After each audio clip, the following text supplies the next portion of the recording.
And now, ladies and gentlemen, for our first production of the season, we bring you Margaret Sullavan, James Stewart, and Frank Morgan in The Shop Around the Corner.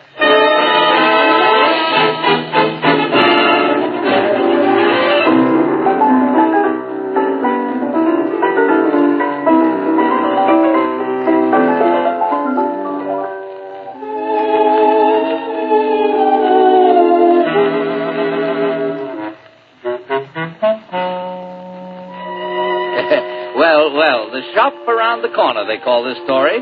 And do you know whose shop? Matrachek and Company, novelties and leatherware. Best of its kind in Budapest. It really is. Wonderful values at all times. In fact, I don't know how Matrachek and Company does it. Just a moment, please. Who are you? Me? What? I'm Matrachek. Oh. Yes, well, anyhow, it all happened in my store. Practically all. That's why I'm telling it. Well, this is the story of two young people of whom I'm very fond, Clara and Martin. Clara is very attractive, yes. She's most attractive. And an excellent sales girl. But Martin and Clara haven't gotten on at all from the very first day she came to work for me.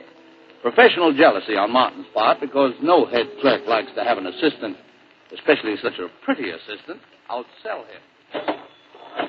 Oh, Miss Novak, whatever became of those musical cigarette boxes that nobody ever buys? I just sold the last one, Mr. Martin. Oh.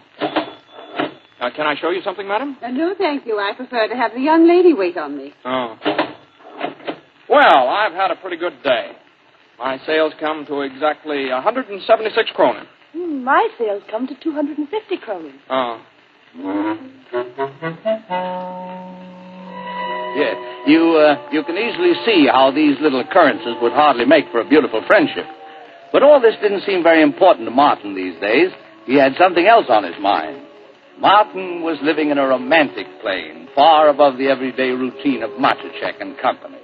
I found that out one day when I chanced to overhear him talking with a fellow clerk named Pirovich. Nice Pirovich? Yes. What is it? It's a letter from a girl. Now listen. My heart was trembling as I walked into the post office, and there you were, lying in box 237, and I took you out of your envelope and read you. I read you right there. Oh, dear friend. Oh, what is all this? Well, you see, I was looking through the ads in the Sunday paper, and I got on the wrong page. I ran across this ad. Here, let me show it to you, see? Modern girl wishes to correspond on cultural subjects anonymously with intelligent, sympathetic young man. Address, dear friend, Post Office 15, Box 237. Now, we've exchanged 4 letters, and Pirovich, she's no ordinary girl. Now, listen to this. Are you tall or short? Are your eyes brown? Are they blue? Now, don't tell me. What does it matter so long as our minds meet? You're right. That is beautiful. Yes, now listen. What are men and women for but to rise above the stupid necessities of the 8-hour day? That sounds very nice, Martin, but you really should... Oh, excuse me, Pirovich. Miss Novak, where do you think you're going? I'm going home, Mr. Martin. It's 6 o'clock. It's 5 minutes of 6. This store does not close for another 5 minutes. I'm afraid, Miss Novak, that you don't take your work very seriously. Oh, don't I? No, and I don't like your attitude. Listen, let me tell you something. Yes, and while I think of it, I don't like the clothes you've been wearing in the store. For instance, that yellow blouse with the light green dots you had on yesterday. A green blouse with light yellow dots. And everybody else thought it was very becoming. Yes. And I don't remember that I ever remarked about your neckties. And believe me, Mr. Martin, if you think I couldn't say anything about your necktie, so I'll thank you to leave my blouse alone. It's none of your business. Well, I'm very sorry, but Mr. Matrachek seems to think it is my business. Oh, yes, that's right. I'm working under you. Well, from now on, I'll telephone you every morning, describe just exactly what I'm going to wear. And before I select my next season's wardrobe, my dressmaker will submit samples to you. Imagine you dictating what I should wear. Well, for heaven's sake, I don't care what you wear. If you want to look like a pony in the circus, all right. Listen, I sold as much goods yesterday as anybody else in the place. 197 kronen isn't bad for a rainy Friday 3 weeks before Christmas. Did you tell that to Mr. Matrachek? I did. What did he say? He said, tell her not to come in that blouse anymore. Tell him I won't. I will. Come. Always fighting, you two. Why don't you try to get along better? I'd like to know who could get along with a man like him. Oh, it is now exactly 6 o'clock, Mr. Martin. May I go? Yes, Miss Novak. Oh, thank you very much. Stubborn little female. I don't know why we ever hired that girl. Now, don't get yourself all worked up. Calm down. Sure. What do I care about a girl like that? Forget her. Tell me more about that girl you've been writing to, you know. dear friend? What? Oh, yeah. Oh, Pirovich, she's wonderful. Well, after a while, in our letters, we came to the subject of love. Well, naturally, on a very cultural level. What else can you do in a letter? No. But Pirovich, she's the most marvelous girl in the world. She has such ideals, such a point of view on things. Why, she's so far above the girls you meet today, there's simply no comparison. You really like her, don't you? I hope I will. What do you mean? You love a girl and you don't know if you like her? That's right, Pirovich. That's just the question. You see, I haven't met her yet. You haven't? What? After all this time? I postponed it again and again. I'm scared, Pirovich. You see, this girl thinks I'm the most wonderful person in the world, and after all, there's a chance she might be disappointed. I see. But tonight, I'm taking the risk. I'm meeting her tonight at 8 o'clock in a cafe. She's going to have a copy of Tolstoy's Anna Karenina and a red carnation for a bookmark. Oh, I haven't slept for days. I'm sure she'll be beautiful. Well, not too beautiful. Now, what chance would there be for a fellow like me? What do you want, a homely girl? No.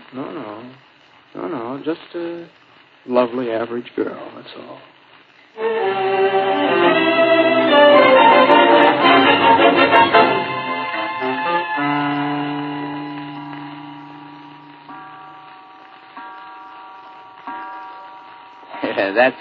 That's the clock in the back of my shop striking 8 p.m.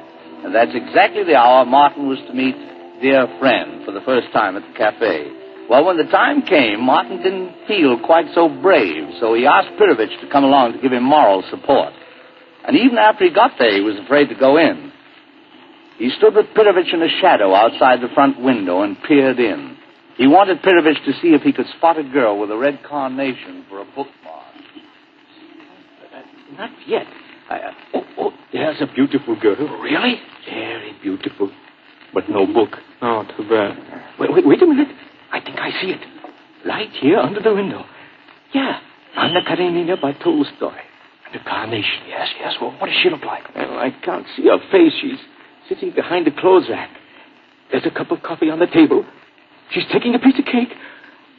Martin, she's dunking. Well, why shouldn't she? Oh, all right. What else, Pirovich? How does she look? Well, I can't see her face yet. Don't shove me, Martin. No, she's leaning forward now. Can you see her? Yes. Is she pretty? Very pretty. She is, huh? I would say she has a little of the coloring of Clara. Clara? Oh, you mean Miss Novak of the shop? Oh, Martin, you must admit that Clara is a good-looking girl, and personally, I've always found her a very likable girl. Well, this is a fine time to be talking about Miss Novak. Well, if you don't like Miss Novak, I can tell you right now you won't like this girl. Why? Because it is Miss Novak.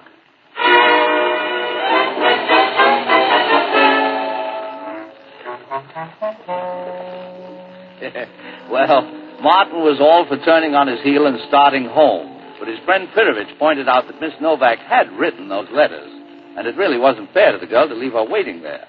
Much against his will, Martin finally agreed to go inside the cafe and talk to Miss Novak.